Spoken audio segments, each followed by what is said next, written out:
এয়া মোৰ দুটা পোৱালি, এটাৰ নাম হ'ল মেক্স আৰু এজনীৰ নাম হ'ল লুচি। আজি সিহঁতক ভেটেনেৰী খানাপাৰাত লৈ গৈছিলোঁ মই। একচুৱেলি লুচিৰ ইনফেকশ্যন হৈছে কিবা, সেইটো দেখাবলৈ, আৰু মেক্সক কৰাব লাগিছিল নিউটাৰ, মানে খাচী। সেইটো কৰোৱাটো বহুত ইম্পৰ্টেণ্ট হয় বোলে।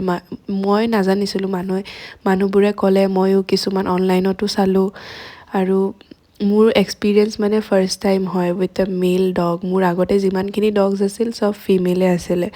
চ' ভাবিলোঁ যে কৰাই দিওঁ, তাৰ হেল্থৰ কাৰণে ভাল, আৰু গ্ৰ'থটো ভাল হয় বোলে সিহঁতৰ।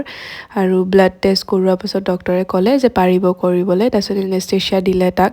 এনেষ্টেচিয়া দিয়াৰ পাছত সি শুই গ'ল লাহেকৈ, আৰু তাৰ পাছতে মানুহ এজন আহিল। মানুহজনে আহি পিনি মানে শ্বেভিং কৰি দিলে সেইটো, যাতে অপাৰেশ্যন কৰোঁতে একো প্ৰব্লেম নহয়।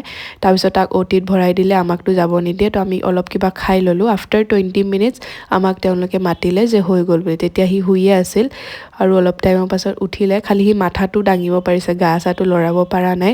তাৰপিছত 20 মিনিটছ থকাৰ পাছত ডক্টৰে ক'লে যে আপুনি নিব পাৰিব, আৰু তাক লৈ আহিলোঁ। আজিৰ কাৰণে ইমানেই, বাই।